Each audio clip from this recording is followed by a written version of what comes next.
Hotep. Hey, this is Michael Imhotep, founder of the African History Network, host of the African History Network show. It is Wednesday, June 23rd, 2021. And we are live. Hope everybody's doing well today. So I'm a talk show host, researcher, lecturer, writer, and historian, for those that don't know.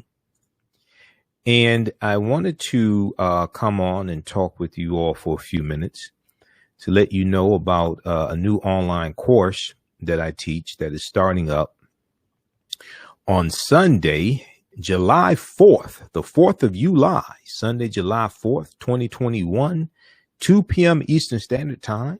We have a new section of Ancient Kemet, the Moors, and the Maafa, Understanding the Transatlantic Slave Trade, what they didn't teach you in school. We have a new course starting up. This is an online course that I teach. I've been teaching it since 2017, actually. And a lot of people have been asking you. You hear about it on my radio show. I'm on 6 days a week, the African History Network show. And a lot of people have been asking and saying, hey, let me know when a new class is starting up because I want to take it. Well, we have one starting up Sunday, July 4th, 2021. It's going to be 2 p.m. to 4 p.m. Eastern Standard Time. Ancient Kemet, the Moors, and the Maafa, Understanding the Transatlantic Slave Trade, what they didn't teach you in school. So I'm going to do a brief overview of what we deal with in the course. This is a 10-week online course. We deal with thousands of years of history, and we deal with what led up to the transatlantic slave trade taking place as well. Okay. So when we deal with the transatlantic slave trade, we can't start in 1619 in Virginia, okay, with the 28 odd Africans on the White Lion pirate ship. We can't start in 1441 with the Portuguese going into Mauritania. We have to deal with thousands of years of history and ancient Africa, Nile Valley region of Africa, and what leads up to the transatlantic slave trade taking place, okay, to better understand this. And we have to also deal with the 800-year occupation of Europe by the Africans known as the Moors, and what the Moors take into Europe. They take the teachings from ancient Africa, especially ancient Egypt, ancient Kemet, and they take this into Europe, and this is going to bring Europe out of the Dark Ages. All right. So it's a 10-week online course that I teach, and we do the classes live. And all the sessions are recorded, so you can go back and watch it over and over again. All right. And I do a PowerPoint presentation. So we're going to go through and do an overview of it and show you some of the content in the online course. And we also have guest speakers periodically throughout the class as well. Dr. David Imhotep, who wrote the book, The First Americans Were Africans, Documented Evidence. We have him speak to the class. And I have a Saturday class that's wrapping up. We have like 3 more sessions in the Saturday class. So he spoke to my Saturday class. He wrote this book here. And this is one of the sources that I use in the course. The First Americans Were Africans, Documented Evidence by Dr. David Imhotep. So we deal with the African presence in the Americas dating back at least 56,000 years ago in South America, and at least 51,700 years ago in the land we call the United States of America. But he just spoke to my class on June 12th. My Saturday class is wrapping up. And he just spoke to the class June 12th. He talked about new archaeological evidence that shows an African presence in Central America, in Mexico, about 250,000 years ago. So we're going to have him speak to the class again. All right. I want to go to let me pull up the PowerPoint presentation. How's everybody doing? Share this broadcast on your social media platforms. Invite your friends to tune in also. So this is a 10-week online course. It's on sale, $80, regularly $130. As soon as you register, you can start watching bonus content. Okay, we're going to post a link here.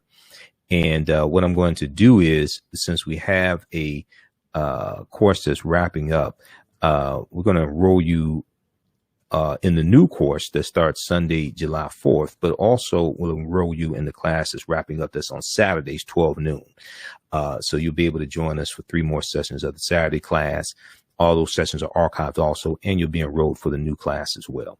Okay, so this is an overview of ancient Kemet, the Moors, and the Maafa, understanding the transatlantic slave trade, what they didn't teach you in school. And this started out as a 4.5-hour lecture I did January 24th, 2014. This is how this online course started. It started out as a 4.5-hour lecture, which is about 7 years of research. Then it evolved into this online course. All right. And I'm a radio talk show host in Detroit. I'm on Monday through Friday, 11 p.m. to 12 midnight Eastern Standard Time, on 9:10 a.m. the Superstation WFDF, and Sundays 9 p.m. to 11 p.m. Eastern Standard Time. We broadcast here on our Facebook fan page, The African History Network, and my YouTube channel, Michael Imhotep, when I do the radio show live. So you can tune in 6 days a week.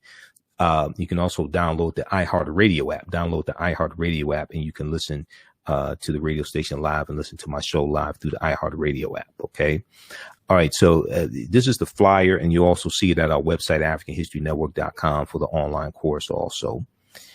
And when you go to our website, AfricanHistoryNetwork.com, just click on register here right on the home page, and it has the information. It'll register you for the course.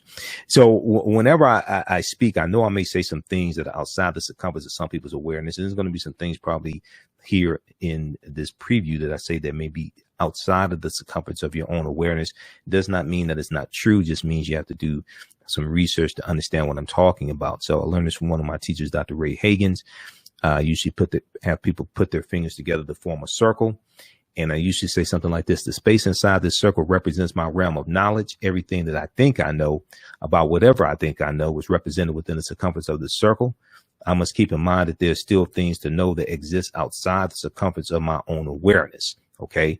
So just because you know everything that you know about what you know does not mean you know everything there is to know about what you know. Okay. There's still things that exist outside the circumference of your own awareness. Okay. So we have to keep that in mind. All right. Okay. Now, if we look at this here,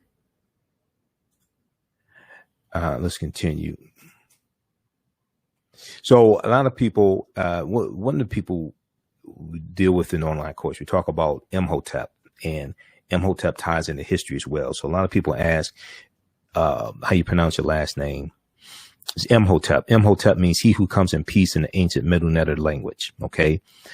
Imhotep was also a person, a living person. He was one of the greatest people who ever lived in human history. Middle Netter is the ancient language of the ancient Kemet II, or the ancient Kemites, or ancient Egyptians. And Imhotep was a high priest. He was a physician, architect, mathematician, designer of the step pyramid at Saqqara for Nesubiti Zoser, or Pharaoh Zoser, because Nesubiti would be the correct term for the pharaohs. And this was in the third dynasty. Designer of the step pyramid at Saqqara in the third dynasty for Nesubiti Zoser.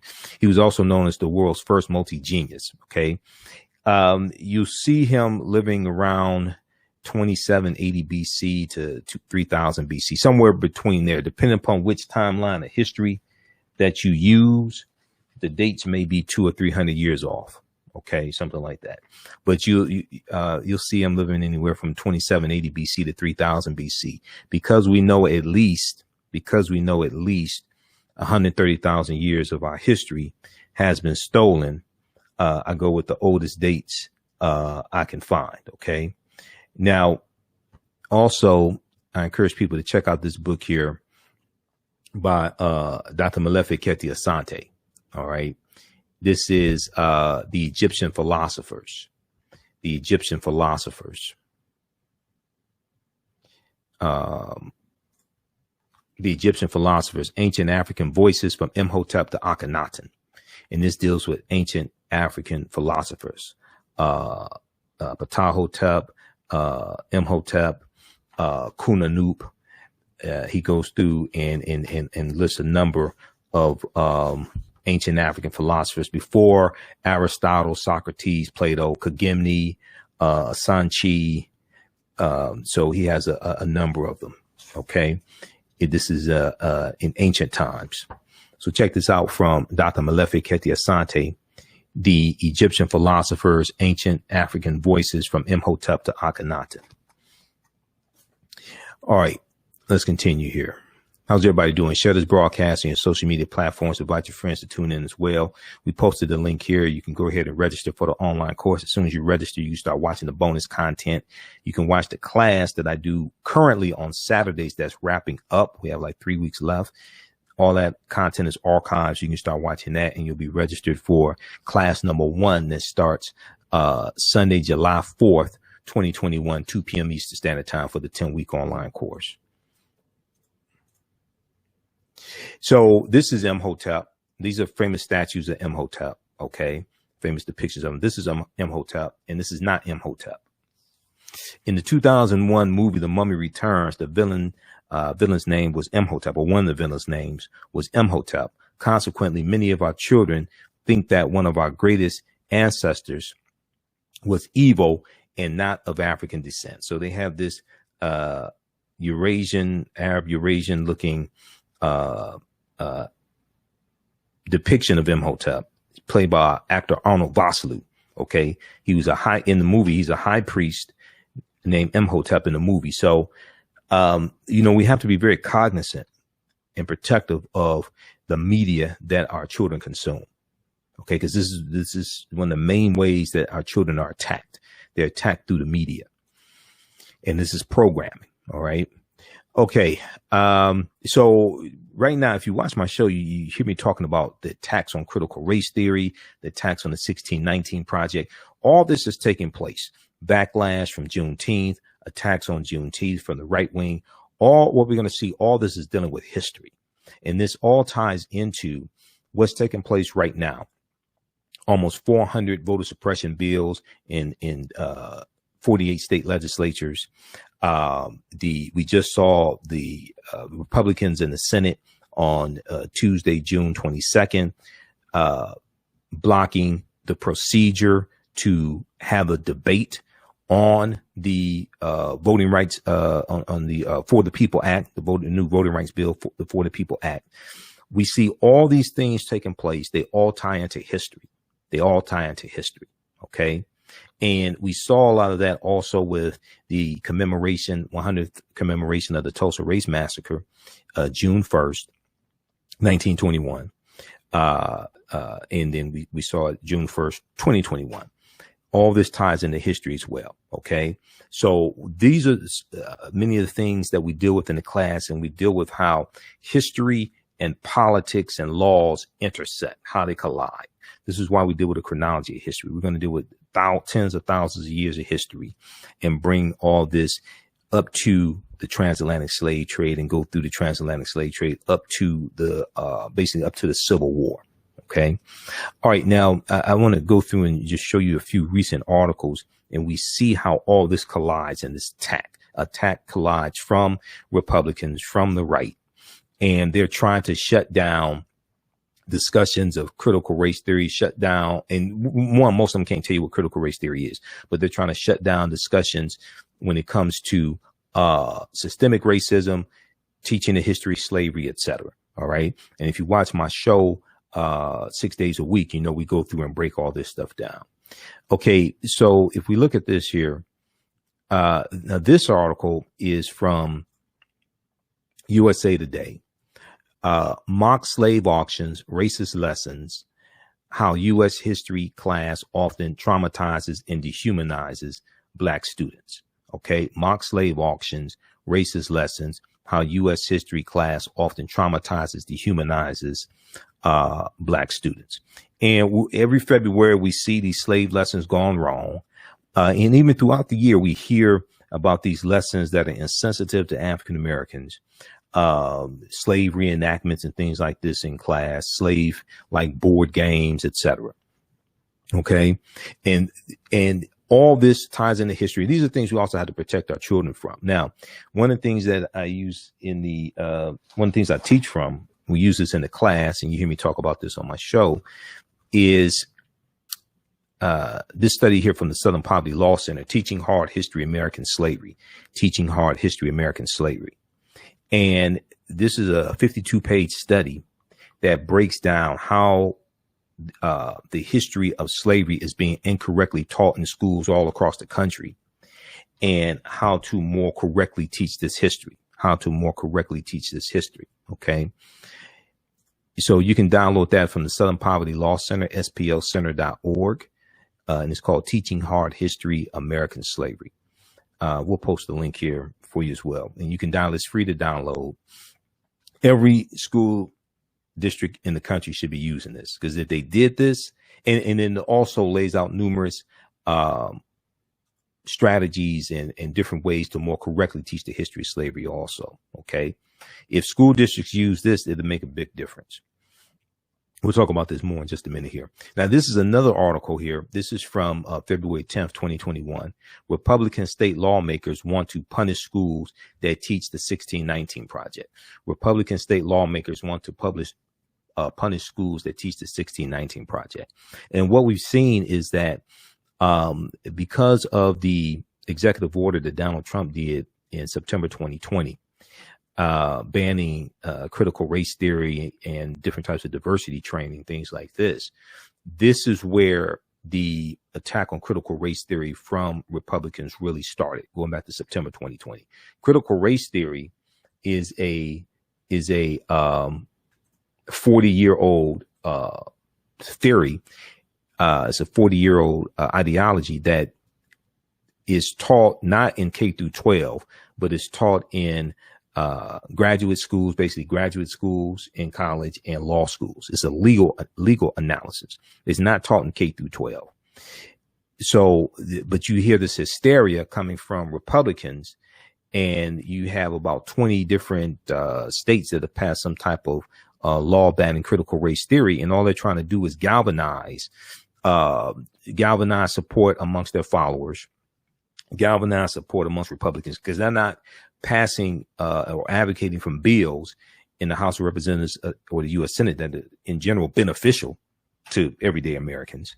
So they're fighting these culture wars, fighting these culture wars, trying to galvanize support and win back the House of Representatives and the U.S. Senate in the 2022 midterm elections. Now, we know we just celebrated Juneteenth, and Juneteenth is a federal holiday now. It passed the House of Representatives and it passed the Senate because there was no opposition to it in the Senate. So it just passed. They didn't take a formal vote in the Senate, the yay or nay vote like they did in the House. Okay, there were 14 Republicans, 14 white male Republicans who voted against Juneteenth becoming a federal holiday in the House of Representatives. Check out the African History Network on Facebook and Michael Imhotep on YouTube, and you can see the broadcast I've done dealing with the real history of Juneteenth. But when we understand this history, and the more we understand about this history, the more we understand ourselves. Our history gives us our values, our interests, and our principles. This gives us a cultural paradigm we see reality through, but this influences our economic empowerment and political empowerment. This teaches us about the politics and the laws and policies that need to be put in place so we understand the past. We can better prepare ourselves for the future. Okay. And what you do for yourself, what you do to yourself, and what you allow other people to do to you and get away with is based upon what you think about yourself. What you think about yourself is based upon what you have been taught about yourself. What you've been taught about yourself is based upon everything you've read, heard, and seen about yourself. So all these laws and policies that we're advocating for, whether we talk about the George Floyd Justice and Policing Act, whether we talk about debt forgiveness for student loans, all this comes out of a historical context. And most of these things we can trace back to a legacy of slavery as well.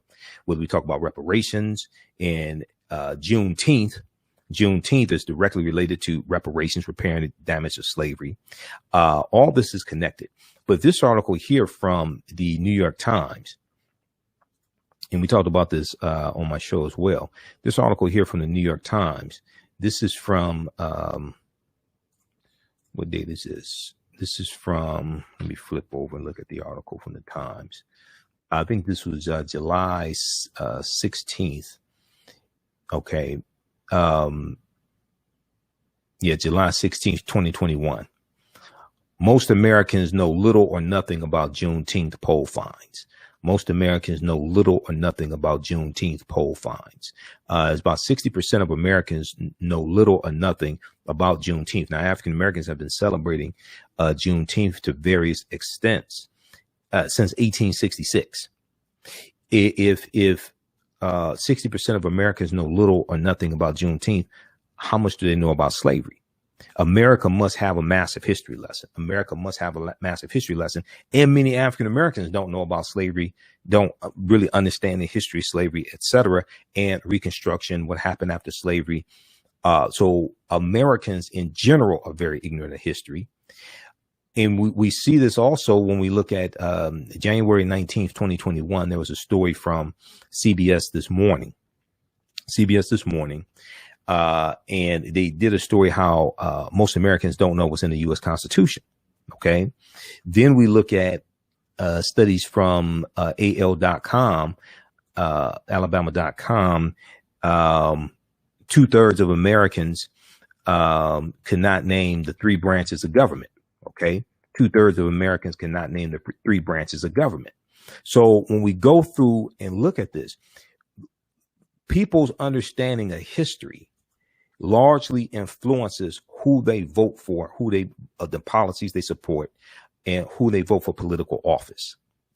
When you have elected officials who are ignorant of history, okay, oftentimes they're voted into office by people who are ignorant of history as well. Okay, so when we try to get our issues and concerns met, all this is dealing with historical context. And people who are ignorant of history are not fit to serve in political office, state legislature, U.S. House of Representatives, U.S. Senate, president. Okay, it's too much damage that they can do. That's too much power for ignorant people to have. If you read this article here from AL.com, Alabama.com, 1 in 5 Americans can't name a single branch of the U.S. government. This is from September 19th, 2019. Okay. 1 in 5 Americans can't name a single branch of the U.S. government. Now, Senator Tommy Tuberville from Alabama, when he was running for the Senate, he could not name 3 branches of government. Okay. All right. Judicial, executive, and legislative. He cannot name the 3 branches of government. He's running for a U.S. Senate to be a U.S. Senator. He won the U.S. Senate seat. He also could not explain the 1965 Voting Rights Act, and he's from Alabama. We know Selma, Alabama was ground zero for the fight for the 1965 Voting Rights Act. If we look at this article quickly here, 1 in 5 Americans can't name a single branch of the U.S. government. Now, all this ties into history, and this deals with what we deal with in this 10-week online course. Okay. And politics is the legal distribution of scarce wealth pound resources and the writing of laws, statutes, ordinances, amendments, and treaties, their adoption, interpretation, and enforcement. This is all connected. Politics is the legal distribution of scarce wealth pound resources and the writing of laws, statutes, ordinances, amendments, and treaties, their adoption, interpretation, and enforcement. So a recent survey found America may need to go back to civics class. Civics largely has been taken out of the schools.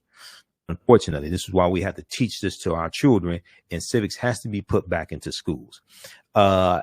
Annenberg Public Policy Center's Civics Knowledge Survey found only 2 in 5 American adults, or 39%, could correctly name the 3 branches of government. Only 39% could correctly name the 3 branches of government. Okay. So you're looking at about close to 2/3. We're looking at about 61% who could not name the 3 branches of government. Almost 2/3 of Americans cannot name the 3 branches of government. That figure was the highest in 5 years, up from 32% the previous year. Okay. So in 2018, it looks like 2018, only 32% of Americans could name the 3 branches of government. It makes no sense. But then you see how a lot of these ignorant Republicans get elected into office, and some ignorant Democrats like Kristen Sinema of Arizona. Okay. People don't understand history, don't understand the Constitution, things like this. 1 in 5 adults could not name any branch of the federal government. 1 in 5 adults could not name any branch of the federal government, the study showed. This is from AL.com. Now, how much do you think these people know about the history of slavery? How much do you think they know about the history of slavery? How much do you think they know about the Civil War? All this fight today, all these issues today are the result of history. Okay, so the more that we understand this history, the better we understand how to navigate through all this and understand these policies that need to be put in place and understand how to get these policies passed. I was speaking in Atlanta at the 9th annual Juneteenth festival, June 18th through the 20th, 2021. Okay, and I was doing 2 presentations there. I was speaking Saturday and Sunday, and I was a vendor as well. And, I asked maybe about 50 people in total, maybe more than that. How many seats in the House of Representatives are there? No one could tell me. They had this thinking, look, the U.S. House of Representatives, nobody could tell me. There are 435 seats in the House of Representatives. I asked people, how many votes does it take to get a bill passed in the House of Representatives? All this ties into history. This is all connected to history rooted in the U.S. Constitution. These are things we deal with in this 10-week online course. Ask people, explain to me, how many votes does it take to get a bill passed in the U.S. House of Representatives? No one could tell me. It takes 218 votes, a simple majority, 218. How many seats in the U.S. Senate? Nobody could tell me. How many seats in the Senate? There are 100. Based upon the U.S. Constitution, every state has 2 U.S. senators. How many votes does it take to get most bills passed in the Senate? Nobody could tell me. I'm asking adults. I'm not talking about 5-year-olds. I'm asking African Americans, adults. I'm in Atlanta. Georgia has the largest Confederate monument in the country. It's called Stone Mountain. On the side, it's a huge mountain. On the side of Stone Mountain, have you all seen Stone Mountain? I've climbed to the top of Stone Mountain. Okay, they have a pathway where you can climb to the top of Stone Mountain. On Stone Mountain, you have the reliefs, the carvings of 3 Confederate, they call heroes. Okay. You have General Robert E. Lee of Virginia. You have Thomas Stonewall Jackson and Jefferson Davis, who was the president of the Confederacy. Okay. This is Stone Mountain. This is the largest Confederate monument in the country. This is in Georgia right now. Stone Mountain. Read this article here from SmithsonianMag.com, official website of the Smithsonian Institute. What will happen to Stone Mountain, America's largest Confederate memorial? Okay, this is there in Georgia right now. So all this deals with history, the fight to remove Confederate monuments. Okay, the fight to rename military bases that are named for Confederate soldiers and Confederate generals. And these are traitors to the Union who committed treason against the Union based upon Article 3, Section 3 of the U.S. Constitution. And they took up arms against the Union. They seceded from the Union, starting with South Carolina, December 20th, 1860, 6 weeks after Abraham Lincoln became president-elect. And he was president-elect of the Republican Party, November 1860 presidential election. And we're going to see the Civil War start the following year, April 12, 1861. When we deal with Juneteenth is directly tied to all this history. And making Juneteenth a federal holiday, if you watch my videos, I've been breaking this down. To make Juneteenth a federal holiday, what this is doing, this is forcing a national conversation about a history that Republicans are passing laws to suppress the teaching of that history in schools. This is forcing a national conversation. America has to have a massive history lesson. Americans are very ignorant of history. This is why many Americans still think that it's the Emancipation Proclamation that freed the enslaved Africans. And it was not. It was the 13th Amendment ratified December 6th, 1865, when Georgia ratified the 13th Amendment. Okay, we're going to continue. How's everybody doing here? Everybody share this broadcast on your social media platforms. I'm Michael Imhotep, founder of the African History Network, host of the African History Network show. I'm a talk show host, researcher, lecturer, writer, historian. I'm doing an overview of a 10-week online course that I teach called Ancient Kemet. This is one of the original names for Egypt. Ancient Kemet, the Moors, and the Maafa. Understanding the transatlantic slave trade, what they didn't teach you in school. Now, the Maafa is a Kiswahili term, which means our great disaster, our Holocaust. Okay. And this is a 10-week online course that I teach. We deal with thousands of years of history, and we deal with what led up to the transatlantic slave trade taking place. I'm going to post a link here. You can register for the online course right now. It starts up Sunday, July 4th, the 4th of July, Sunday, July 4th, 2021, 2 p.m. to 4 p.m. Eastern Standard Time. If you go to our website, AfricanHistoryNetwork.com, and scroll down the page, you'll see the information. You'll see information for my radio show. I'm on 6 days a week. I'm a radio talk show host here in Detroit on 910 a.m. the Superstation WFDF. I'm on terrestrial radio. They have us broadcasting from home because of COVID-19. And then you can click here to listen to audio podcasts of the shows as well, and the video podcasts on Facebook and YouTube. You can click here to read articles that I've written also. So this is a 10-week online course. It starts up Sunday, July 4th, and we have the flyer here as well. Okay. Click here to register here.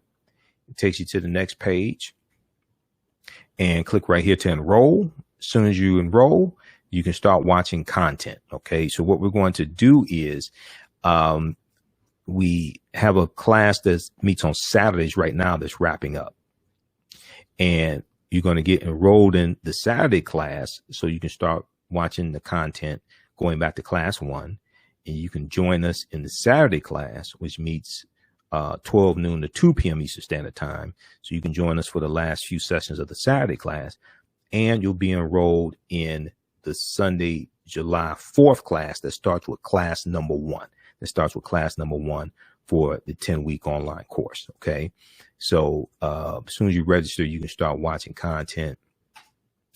And we have an overview here of the course as well. Okay. And the class is regularly $130, on sale $80. We do the class live. All the sessions are recorded. So if you missed the class or something like that, of course, you can go back and watch it. It's all archived, not a problem. And you still have access to the course. You can still watch the content even after the course is over. So next year, you can still go back and watch this course that you registered for. I'm going to post a link here again. You can use this with your children. You can use this to educate your children as well. A lot of people are looking for content that they can use with children. I would say this class is PG-13. So your children can watch along with you if you want. Or there may be information you want to take from here and use with your children. There are books that we use in the course. Now, you don't have to buy any of the books, but there are books that we use, like some you may want to get for your own personal library, but you don't have to feel obligated to buy any of these books to follow along in class. These are 2 books that I use: Golden Age of the Moor, edited by Dr. Ivy Van Sertima, as well as Black Star, the African Presence in Early Europe by Runoko Rashidi. Runoko's a friend of mine, brilliant scholar, brilliant historian, voracious, prolific writer. He's a world traveler. He's been to over 130 countries and islands. And he has an essay in this book here dealing with the Moors. So when we deal with the Moors, these are 2 books that I use on that. For that, this is another book that I used, Before the Mayflower by Lerone Bennett Jr. This is a beat up copy, the 6th edition. Before the Mayflower by Lerone Bennett Jr. is another book that I use. We use this book here, The Declaration of Independence and Other Great Documents of American History, 1775 to 1865, edited by John Grafton. So we deal with the Declaration of Independence and the U.S. Constitution. This one, last time I checked, this is like $2. It's from Dover Books. Okay. Very inexpensive. And another book that I use is, let's see here. Another book that I use is, let me look here. Nile Valley Contributions to Civilization by Tony Browder. We also use this one here. Now, this book is out of print, but Dr. David Imhotep comes and speaks to my class live. He's a friend of mine. A lot of these scholars are some of my teachers. So some of them we have speak to our class live. The First Americans Were Africans, Documented Evidence by Dr. David Imhotep. It's another book that I use. His new book will be out in about 2 or 3 weeks. He just spoke to my class on June 12th. The Saturday class is wrapping up. And of course, we use Nile Valley Contributions to Civilization by Tony Browder. And I'm trying to see where that book is. Also, Egypt on the Potomac. Egypt on the Potomac is another book that I use as well.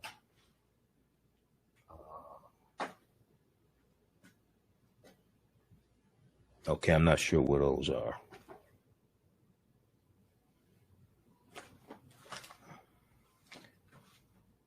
Oh, over here. I've got hundreds of articles all over the place. Nile Valley Contributions to Civilization as well by Tony Browder, as well as Egypt on the Potomac. So those are just a few of the books that we use as reference in the online course. Let's continue here with the PowerPoint presentation. So read this article from the New York Times. And I dealt with this on my show Tuesday, June 22nd, the African History Network show. 60%. Most Americans know little or nothing about Juneteenth poll finds. This is forcing America. This is forcing a history lesson on America, a much needed history lesson. So yeah, this is Teaching Hard History, American Slavery from the Southern Poverty Law Center. Okay, this is the cover of the study that I was talking about. This one right here, this study here. And you go to splcenter.org, you can download it, splcenter.org. And this is one of my teachers, Dr. Leonard Jeffries, who I actually talked to yesterday. I sent him a video of an interview that was done with me on the Urban Information News Network here in Detroit, dealing with the history of Juneteenth and Juneteenth becoming a federal holiday. And he called me, we talked. So I'm setting up an interview with him. I've interviewed him a number of times in the past, I think about 17 times. This is one of our great Grandmaster scholars, Dr. Leonard Jeffries. And Dr. J says, whoever controls the images controls your self-esteem, self-respect, and self-development. Whoever controls the history controls the vision. Okay, this is why we have to fight for against negative stereotypical images of African Americans as well, because these images are also exported around the world, and this ties into history as well. Okay, now when Dr. Leonard Jeffries and Professor James Small teach, two of my teachers, and if you listen to my show, you've heard interviews I've done with them over the years. They talk about the pyramid principle. Okay, now here's the pyramid of Khafre at Giza. And the pyramid has three sides. Okay, the foundation is African history and culture. It's African history and culture. It gives us our foundation. It gives us our values, our interests, and our principles. And this influences our political empowerment as well. Okay, our values, our interests, and our principles. This gives us a cultural paradigm that we see reality through. And this influences how we engage in economics. Okay, do we use European capitalism to engage in economics, or do we use African concepts of economic empowerment, which are the co-ops, the cooperatives? Okay, which are concepts that we brought with us from Africa.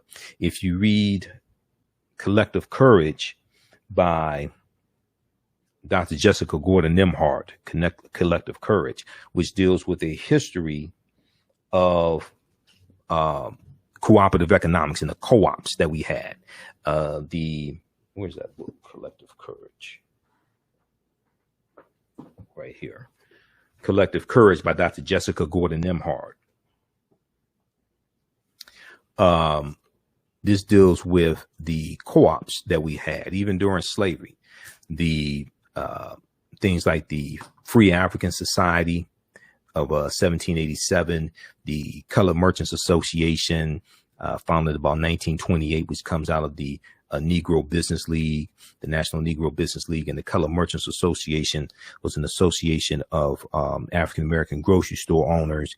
The Colored Farmers Union, founded in 1886 in Texas, which grows to have about 1.2 million members. It's probably the largest co-op that we had. We have a deep, rich history of economic empowerment, but that's tied to the co-ops, the cooperatives, where the members are also owners, part owners. Probably the most well-known type of cooperative is a credit union. Okay, a credit union that comes from the co-ops. And this concept of cooperatives are concepts we brought with us from Africa. Okay, so we have a deep, rich history of this, but a lot of people don't know this. We were doing things like raising money for people who were in slavery, buying them out of slavery, You have benevolent societies raising money for burial costs for African Americans. We have a whole deep, rich history of cooperative economics. So cooperative economics is not black capitalism. It's not like capitalism dressed up in red, black, and green. Okay. The concept of the cooperatives is much different. Okay. So this is why we have to really understand that. But that comes from understanding African history and culture. That gives us our foundation that influences how we engage in economics, how we engage in political empowerment. We have to have a synthesis of all three of these as well. It's not just one. We have to have a synthesis of all three of these. Okay. Now, very briefly here, read this article from theatlantic.com. What kids are really learning about slavery? What kids are really learning about slavery? And this was the first article I saw that dealt with the study from the Southern Poverty Law Center. This article came out February 1st, 2018. What kids are really learning about slavery from theatlantic.com. And in the study, Teaching Hard History American Slavery from the Southern Poverty Law Center, they did a survey of 1,000 high school seniors about what they know about the history of slavery. Only 8% of high school seniors surveyed could identify slavery as the central cause of the Civil War. Only 8%. Fewer than 1/3, or only 32%, correctly named the 13th Amendment as the formal end of U.S. slavery. Only 32% knew this. Now, what this means is that most likely their parents didn't teach them, and probably their parents don't know either. Americans are very ignorant of history. When we deal with issues and policies pertaining to us, they come from a historical context, a legacy of slavery, Jim Crow segregation, housing segregation, different things like this. And we have to have people who understand history, or at least are willing to learn history, to be able to understand the importance of these policies and why they need to vote yes as opposed to no on policies pertaining to us. But we also have to understand this as well, because many of our people don't understand history. Half our people still think Willie Lynch historically existed. Willie Lynch never historically existed. Number one, not only did Willie Lynch not exist, the Willie Lynch letter has been proven to be a fraud. The Willie Lynch letter 1712. There are words in the Willie Lynch letter that didn't even exist in the early 18th century.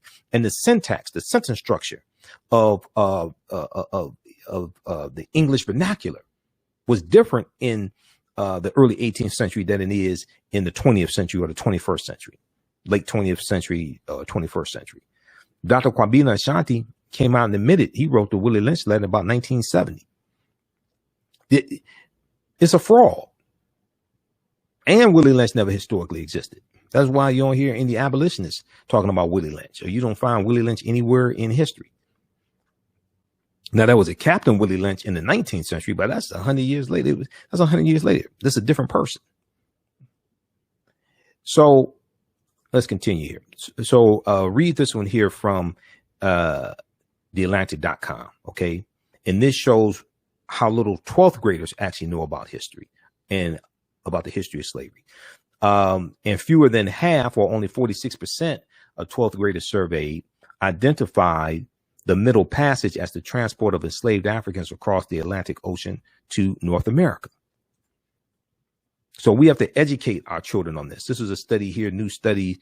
This is an article from theroot.com. New studies find that positive feelings about blackness improve academic performance for black girls. This was an article in the Journal of Blacks in Higher Education, a study by Professor Sharita Butler Barnes at Washington University in St. Louis. So check that out. Very quickly here. Okay, this is the step pyramid at Saqqara that Imhotep was the architect of in the Supiti Zoser, or Pharaoh Zoser. This is an early form of pyramid building technology, the mastaba, the flat bench pyramid. The ones of Khufu, Khafre, and Menkaure, we see are much more intricate. We see that pyramid building technology evolves over hundreds of years. So here are some more of the things that we deal with in the online course. Okay. How's everybody doing today? How you all like this type of information? Share this broadcast on your social media platforms. Invite your friends to tune in also. We deal with what was the transatlantic slave trade. Okay. And once again, I do a PowerPoint presentation. We have book references, articles, video clips, etc. We do a what was the transatlantic slave trade. And I deal with a timeline of history as well that deals with tens of thousands of years of history, so we can frame the conversation properly, and we can understand chronology and cause and effect. So it's important to deal with chronology of history. What was the transatlantic slave trade? What were some of the events that led up to the transatlantic slave trade starting? What role did Christopher Columbus play? Columbus is crucial. It's essential to understand Christopher Columbus and the role Columbus played in spreading the transatlantic slave trade. It didn't start with him, but his 4 voyages starting August 3rd, 1492, when he set sail on the Nina, the Pinta, and the Santa Maria, helped to spread slavery and the attack on indigenous people. It helps to spread racism and capitalism, the exploitation of indigenous people.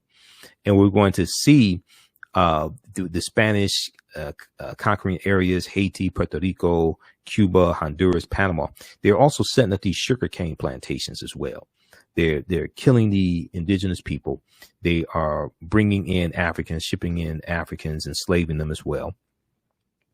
And we're going to see the transatlantic slave trade really explode from this, and as well as the Asiento de Negros of about 1517, signed by King Charles V, also known as King Charles I. Okay, the Asiento is extremely important to understanding the spread and the growth of the transatlantic slave trade. And the Asiento dealt with, it was a license given to slave trading nations, giving them license to supply African slaves to Spanish colonies, the Asiento de Negros. Okay, this is something that we talk about in the course, and it's very important to understand the Asientos. What role did Christopher Columbus play? And the other thing that's really important to understand about Columbus is when you look at where Columbus went on his 4 voyages, and we'll show you this in just a minute, Columbus never came to the land that we call the United States of America. Columbus never came to the land that we call the United States of America. The closest he came here was Cuba, which is 90 miles away. So all the statues of Christopher Columbus around the country, that largely comes from the Italian American influence and Italian Americans pushing for this. Okay, all those statues really should come down. Okay, he was a terrorist.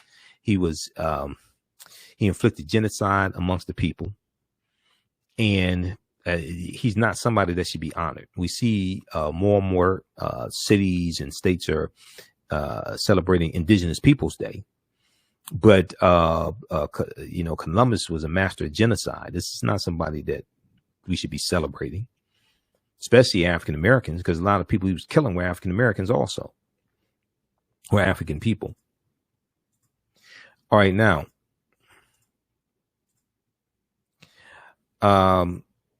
we deal with when did Africans first come to the U.S. as slaves, as enslaved Africans.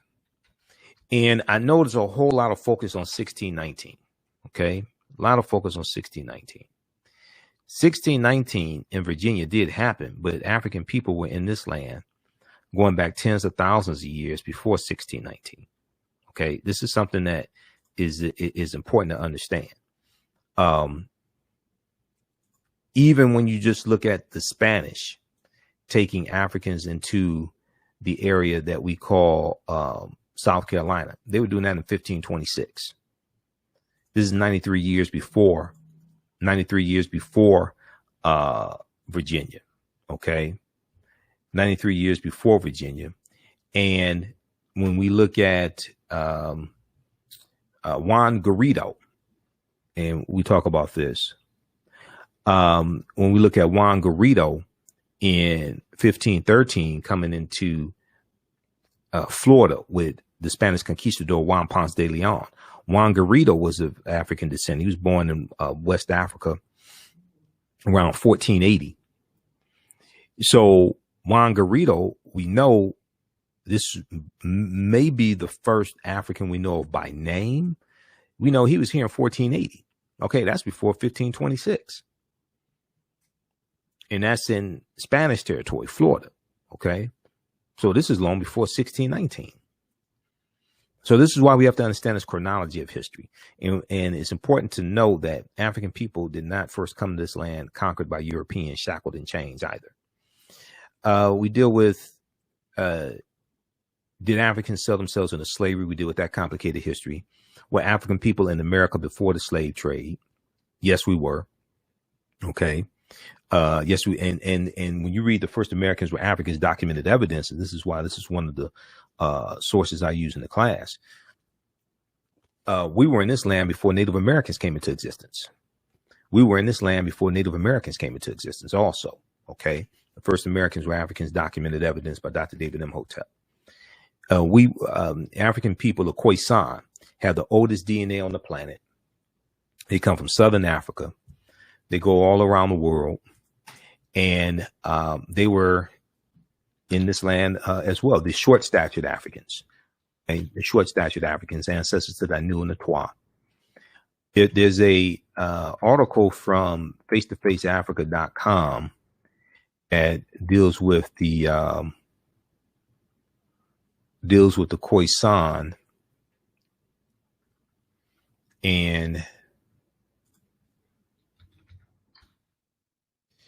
let me pull this up here from face-to-faceafrica.com, because see, in the course, what we do is show you how to connect all these things together. These news articles that you see, we show you how to connect all this together. And then we also decode symbols as well. There's a symbol encyclopedia that I use. So I encourage people to get a symbols encyclopedia. Mine is right here.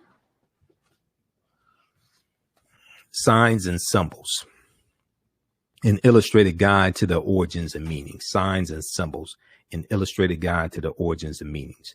This has 2,000 symbols in it from around the world. Okay, 2,000 symbols. It decodes them, and symbols are related to culture and history. The first page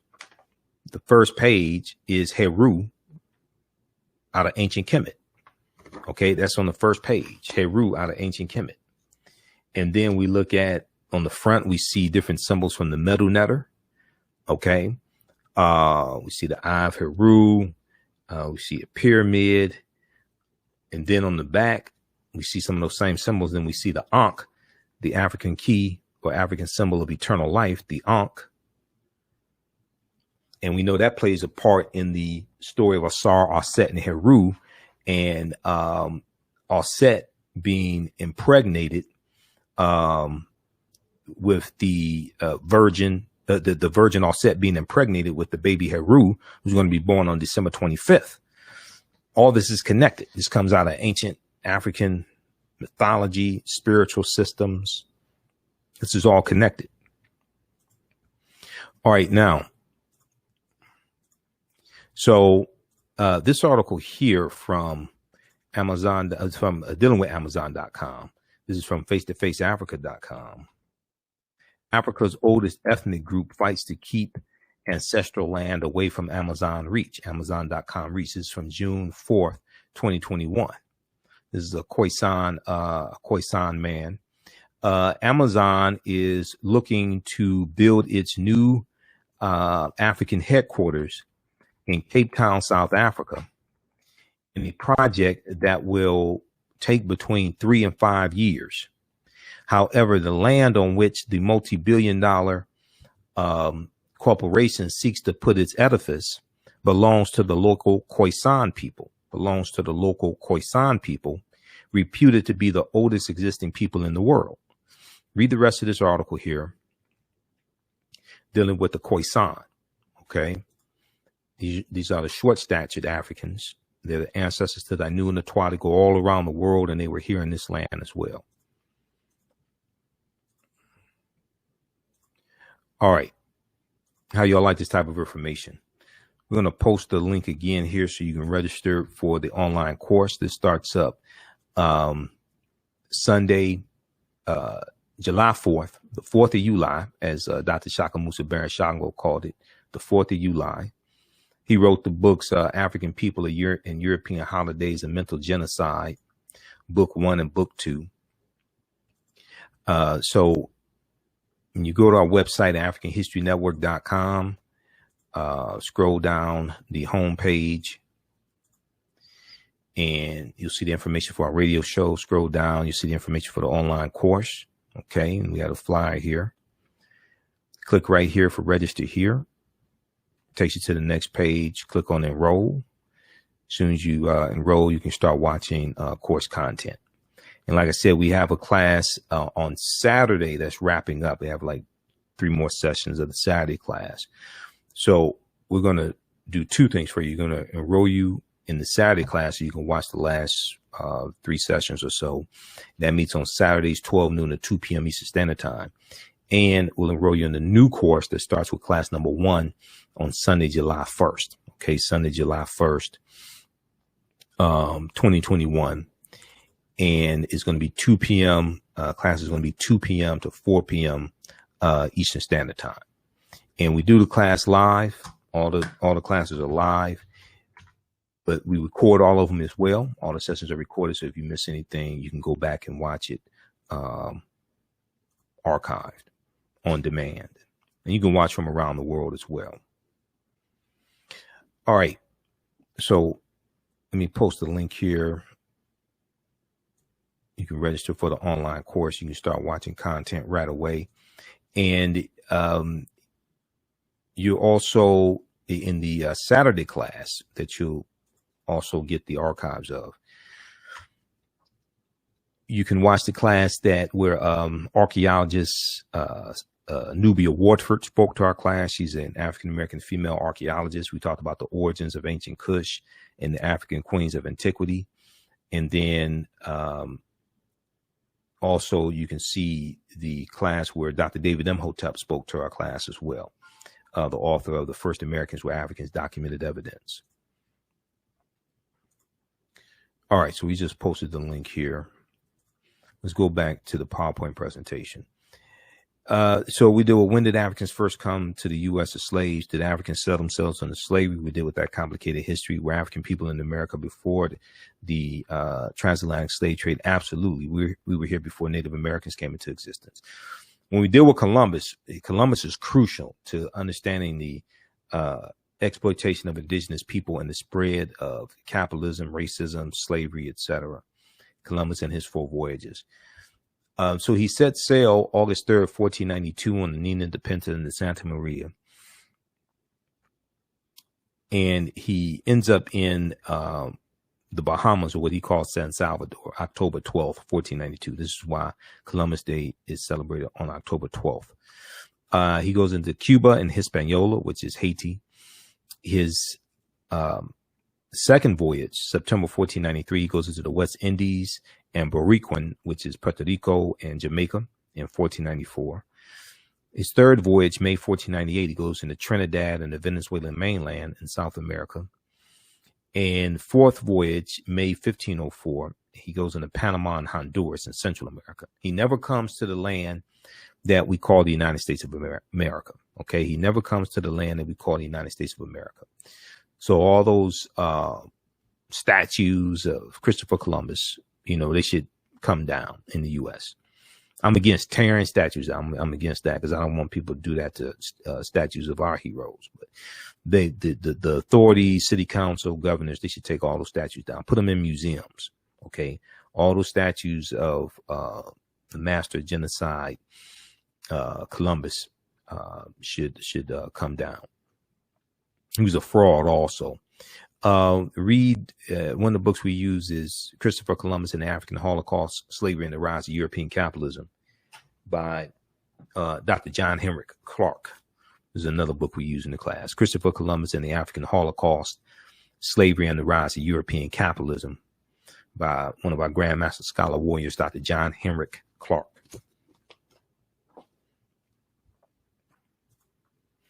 All right, let's continue here quickly.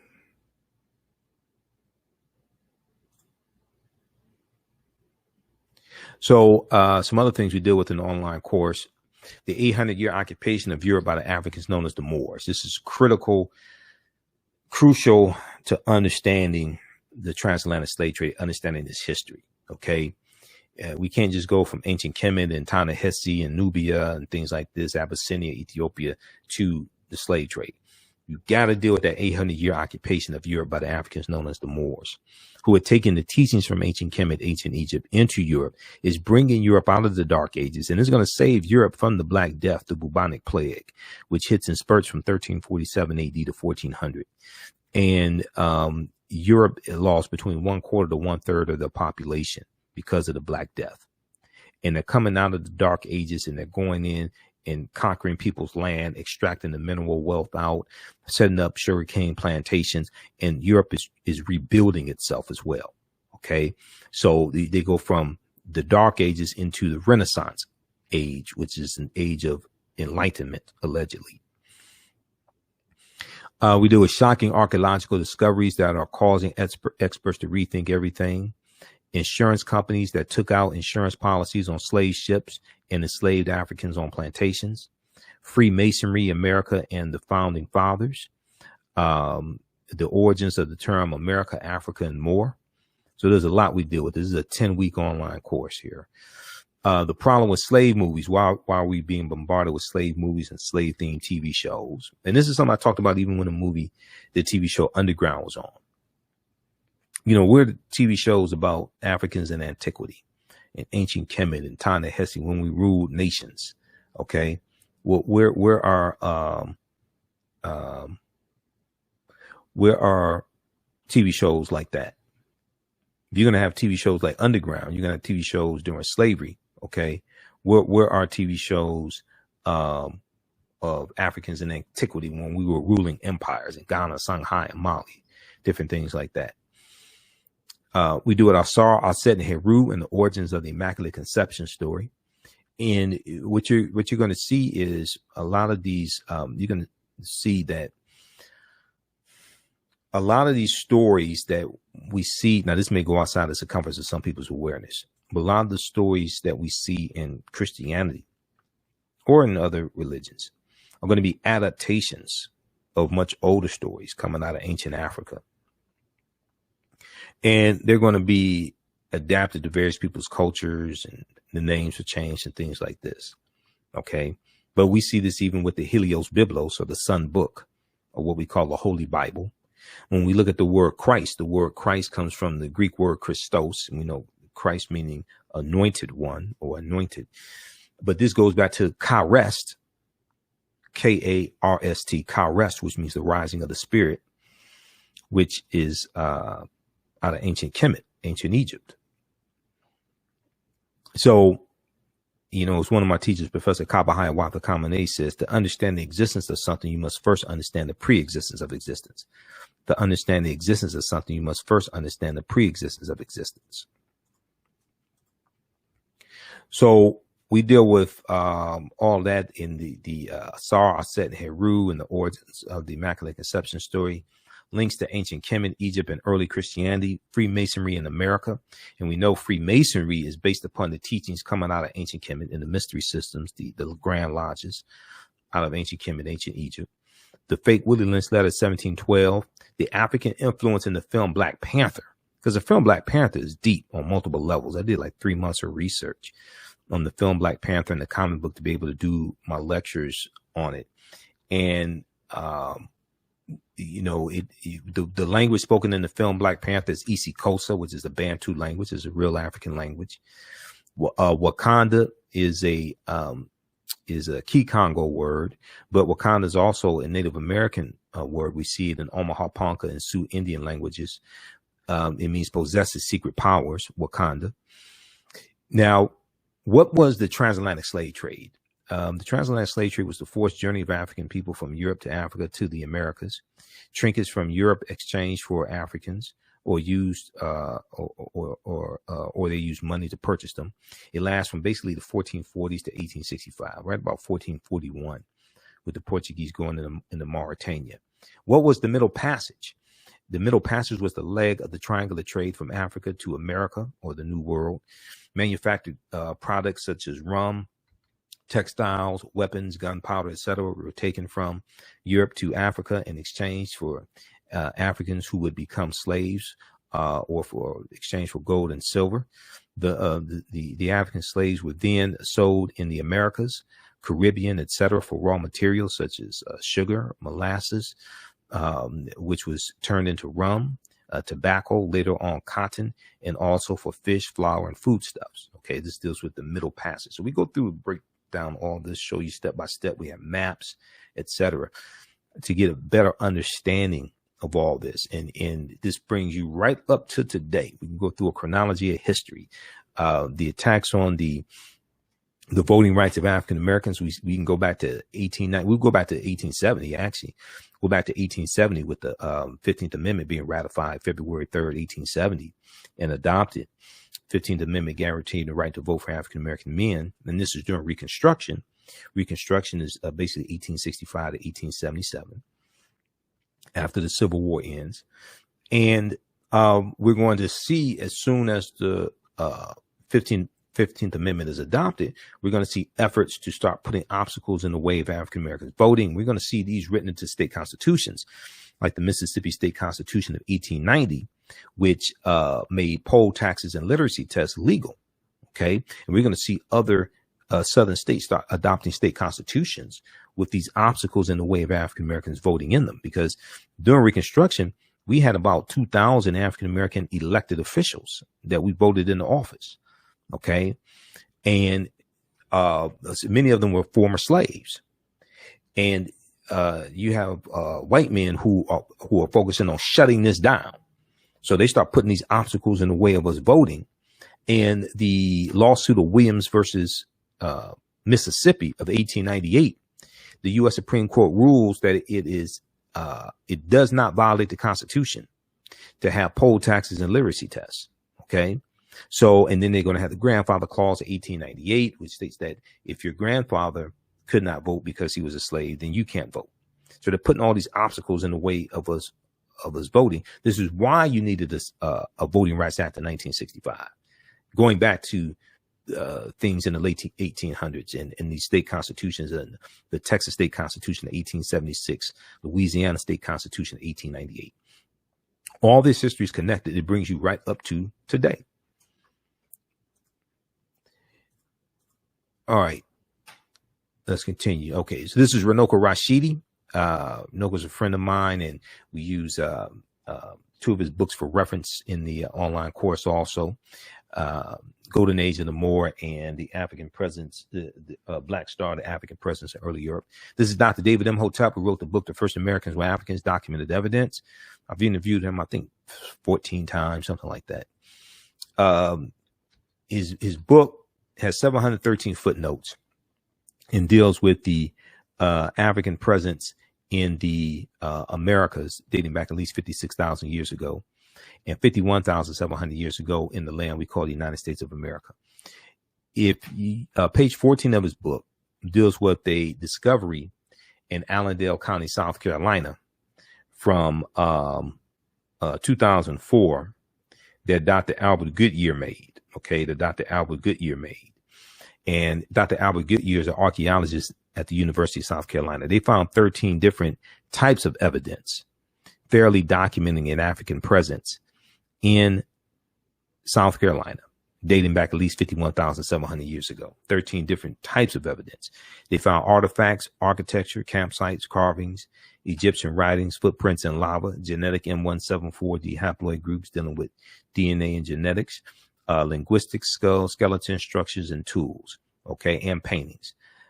Linguistics, paintings, skulls, skeletons, structures, and tools. They found 13 different types of evidence, thoroughly documenting an African presence in the Americas dating back at least 51,700 years ago. This is before Native Americans came into existence, and these were the Khoisan, who I just showed you a picture of also. Now, this is Dr. Albert Goodyear, okay? And Dr. Albert Goodyear is a white archaeologist at the University of South Carolina. This is an article from ScienceDaily.com from November 18th, 2004. All right.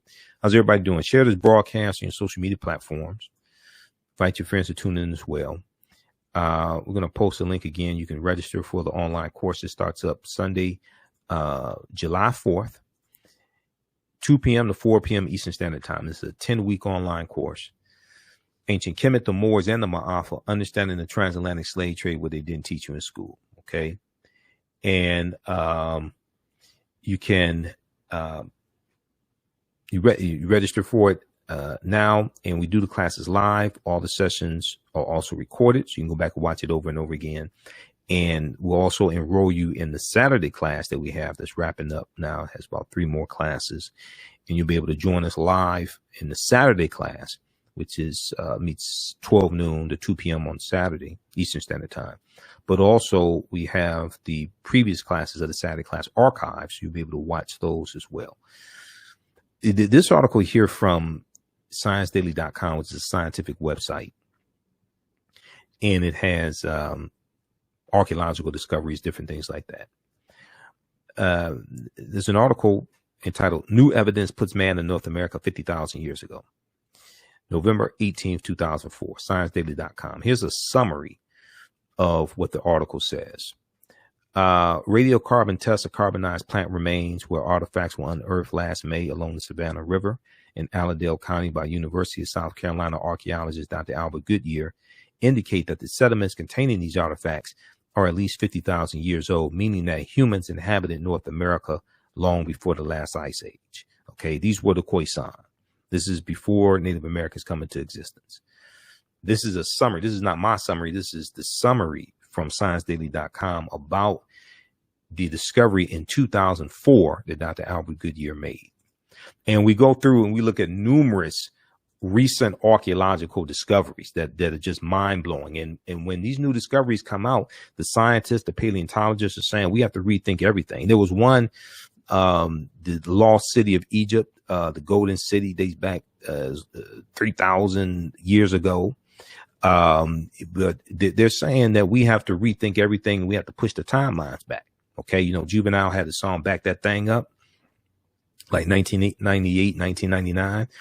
When these new discoveries come out, they keep having to back the timelines up. They keep having to back these things up. So the deeper they dig, the blacker the planet gets, the more research they do, the older we get. And these archaeological discoveries are coming out, you know, every other week, something like that. This is Dr. David Imhotep. He was interviewed on WKRP in Cincinnati, Channel 5. Let me play an excerpt of this interview. Just 1 second. This gives you some more background information because a lot of people don't know this information. I should say, and we have a picture of the book too. It's the first Americans were Africans, and we were talking about Dr. Ivan Van Sertima because I remember back in the 1980s, my dad took me to hear him. He came here to Cincinnati, and his book was "They Came Before Columbus," and he talked about how Africans were here. He had a lot of, great research information, and so it was just kind of eye-opening. But we haven't heard a lot about that recently. So tell us how you got involved here. I'm showing that Africans not only came before Columbus, they came before the Indians. You're going even farther back. I'm going farther back, at least 56,000 years old. Okay, now we've got a graphic up here about 130,000 years ago. Yeah, well, they sailed over here. And when I lecture, people say, well, wait a minute, humans weren't sailing with them, they weren't boating 130,000 years ago. And I beg to differ. Last year, New York Times quoted the BBC, and they wrote an article on how in Crete they have found a stone industry of stone tools dating back to at least 130,000 years. And Crete has been an island in the middle of the Mediterranean for 5 million years. So they had to sail, and it was a continuous civilization, which means they were going back and forth. They knew how to navigate. So if they got to Crete 130,000 years ago, it's easy 70,000 years later that they could make it to the Americans at 6,000. Right. That's really, how did you even get back to this research? I mean, this is just, did you start by reading They Came Before Columbus, and then you expanded on that research? Yeah, you see, 36 years ago, Dr. Van Sertima's book came out, and this information is piled on for 36 years. So many different things, so many cutting-edge articles and things have been found since then. Well, and tell us a little bit about these Africans who came before the Indians, before Columbus. Okay, they came here, and they were first. They came to Piedra Fiorita, which is southeastern Brazil. You'll see that that's the closest point from Africa to South America. And by canoe, a fellow, a navigator who was a doctor, who wanted to prove that it could be done just in a canoe. And he set out in a canoe with a supply ship, but it did not touch him. He had a canoe with no oars, no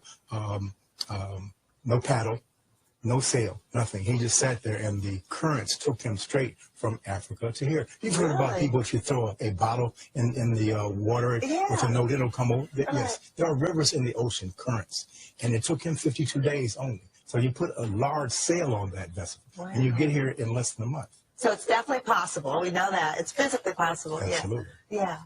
And so what part of Africa were the Africans from who came to Brazil? Well, the DNA, the Genome Project found that the earliest ones, the ones that they found in Tierra del Fuego, in the very tip of South America in 1874, 1876, were the short Africans, the Khoisan, who spoke clicks like that. The gods must be crazy did a movie on it. Yeah, I remember that. Yeah. Yes. So they have about the Coca-Cola bottle selling. Yeah. Yes, they have the oldest DNA and the oldest language on the planet, and they were all over. Oh, wow. All over all three Americas, as well as Asia. Well, have they done any DNA tests in Brazil to see that? Yes, they have. The Genome Project went all around the world. There were 100,000 people participated. Wow. Taking DNA swabs. And so first we know that it's possible to get over here by canoe. And second of all, the DNA from that group of Africans is in Brazil. The most important thing, not to forget, to ask me, well, I will tell you that, where do the Native Americans come from? Well, we've always been taught that they came across the Bering Straits from Asia. This is true, but they did not come until 3000 BC. There is no evidence of them coming before 3000 BC. So for 53,000 years, there were nothing but Africans in North, Central, and South America. Wow. When they come over 3000 BC, those two groups, the Africans and the Mongolians, get together, the Asians, get together, and their children are the Native Americans. Wow. This is why the Native Americans do not look Chinese. They are a little different than Chinese. Right. Okay, so that was an excerpt from 2011. Dr. David Imhotep was interviewed on WKRP in Cincinnati, Channel 5 in Cincinnati. If you're old enough to remember the 1970s, 1980s TV show about the radio station, WKRP in Cincinnati, there really is a WKRP in Cincinnati, Channel 5. I don't know if it's a radio station, but there is a TV station. And that's on YouTube. You can check out that video. This is a archaeological discovery that we deal with here. This is from the New York Times. It deals with on Crete, very ancient mariners, and it talks about stone tools found on the Greek island of Crete that date back 130,000 years ago. This is from February 15, 2010. These stone tools date back 130,000 years ago, but Crete has been an island for more than 5 million years, which means that the people had to have sailed there. And this pushes back sailing in the Mediterranean 130,000 years ago. Originally, the archaeologists thought that sailing in the Mediterranean dated back no earlier than 10,000, 12,000 years ago. So they had to push that timeline back to about 130,000 years ago. Okay, so they keep having to back that thing up. So we deal with the Druids, who are dealing with a watered down version of teachings coming out of ancient Kemet, ancient Egypt. We deal with the discovery of Tanis Heraklion, the lost city of Egypt, that was built around 8th century BC. Okay. And it's swallowed up into, this is about a 1,200-year-old city that's swallowed up into the sea. And this article here is from news.yahoo.com from April 30th, 2013. Sunken Egyptian city reveals 1,200-year-old secrets. And they found 16-foot tall statues at the bottom of the sea, 700 anchors, 64 ships they found. Egypt's Bay of Abu Qir, they found 64 ships. And these are some of the statues they found, statues of Aset. So, I mean, these archaeological discoveries that they're finding are mind blowing. This deals with the 3,000-year-old lost golden city of Egypt. This discovery just came out April of 2021. So these discoveries are endless. All right, now, so these are just a few of the things that we deal with in the online course. Ancient Kemet, the Moors, and the Maafa, understanding the transatlantic slave trade, what they didn't teach you in school. This is a 10-week online course that I teach. We deal with thousands of years of history and what led up to the transatlantic slave trade taking place. And then when we look at, lastly, we look at something like this here, Egypt of the West. And Browder talks a lot about this in Egypt on the Potomac. But we look at the symbolism, and we look at the Washington Monument. The Washington Monument is a Tekken, it's an ancient African symbol of resurrection coming from the story of Asar, Aset, and Heru, who the Greeks called Osiris, Isis, and Horus. And there are about 1,200 Tekkenu all throughout ancient Kemet. Today, there are only about 12 or so left. And so the Washington Monument is a Tekken. The Greeks call it an obelisk. But we see this symbol also in Freemasonry. And we know Freemasonry is based upon teachings coming out of ancient Africa, especially the Nile Valley region of Africa. So if we look at the word Freemasonry, and this comes from Egypt on the Potomac by Tony Browder, the word Mason is derived from the Latin words mass and sun. Mason means child of light and expresses the desire to pursue light, which is a metaphor for the sun, which symbolizes knowledge. The term child of light or sons and daughters of light was first used to identify students who had completed 42 years of study in the temples of ancient Kemet, ancient Egypt. Many Masonic temples were modeled after the temples of ancient Kemet, places where light or knowledge was imparted in a series of steps or degrees, So when we look at the origins of liberal arts colleges, we see this is coming from the temples and the mystery systems in ancient Kemet. And if you read Stolen Legacy by George G.M. James, Stolen Legacy, he deals with the 7 liberal arts. Stolen Legacy by George G.M. James, and he deals with the 7 liberal arts and the trivium and the quadrivium and the rhetoric and the logic and arithmetic, things like this. So the concept of going to college, getting your credentials in a series of steps or degrees is an African concept. This is where this comes from. And this is where the liberal arts come from also. But we don't understand this history. Okay. This is coming from us. And historically, the concept of light was associated with knowledge. Okay. In school, if you have a child that's smart, you may say that's a bright child, B-R-I-G-H-T, associated with light. If it's a child that's not bright, you may say that's a dim child or dim-witted child.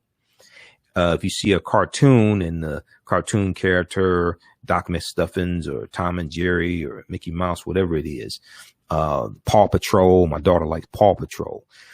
If they have an idea, a light bulb may go off over their head, okay, to signify that they have an idea or a good idea, a bright idea, right?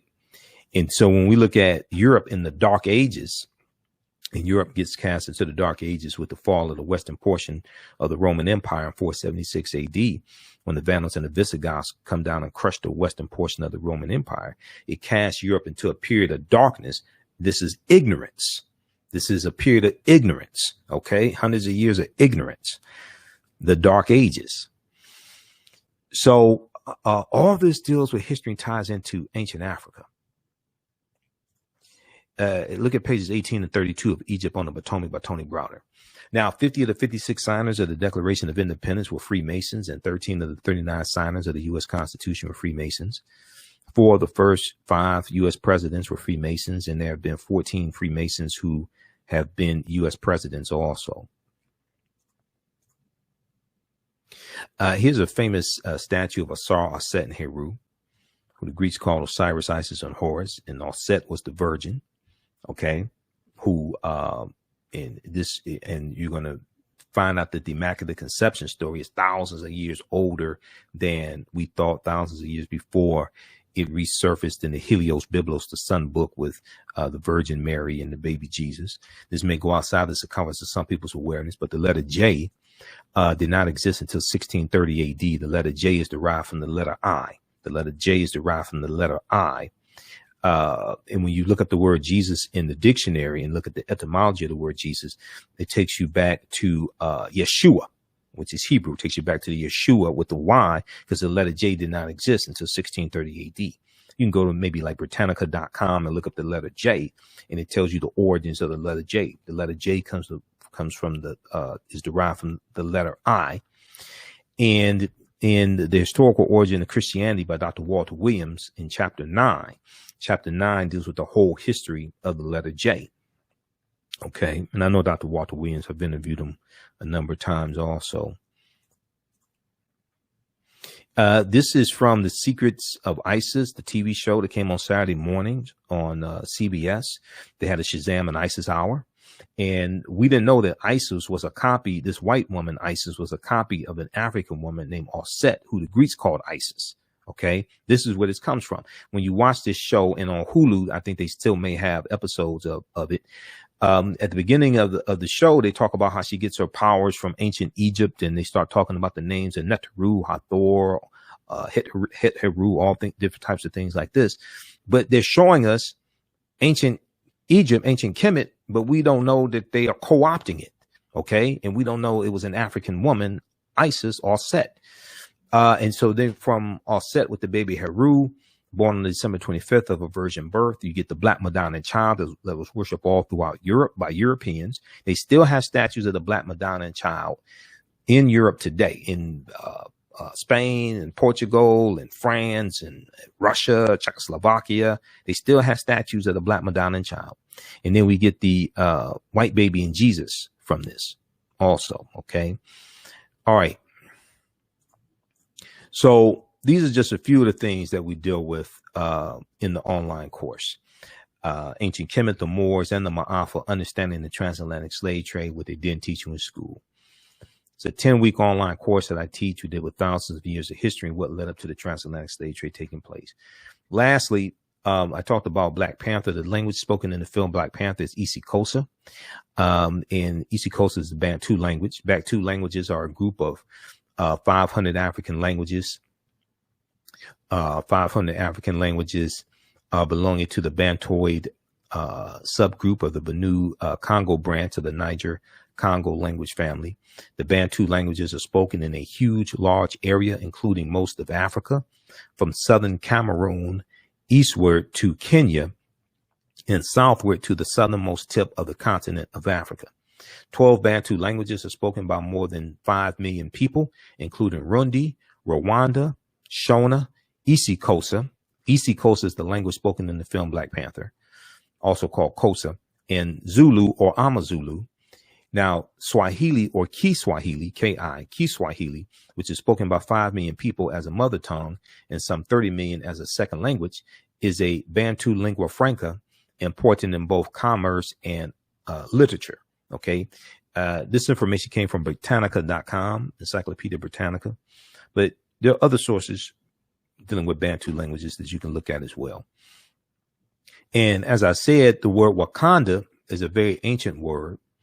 Even though Wakanda is a fictitious place, Wakanda is a real word. We see it in Sioux Indian and Omaha Ponca languages, and it means possesses secret powers. It's also a Bantu word as well. Now, I know Kanda is Kikongo, and the word Kanda, K-A-N-D-A, means family in Kikongo. I'm trying to find the exact language, the exact Bantu language that Wakanda is from. Maybe Kikongo, I'm not sure.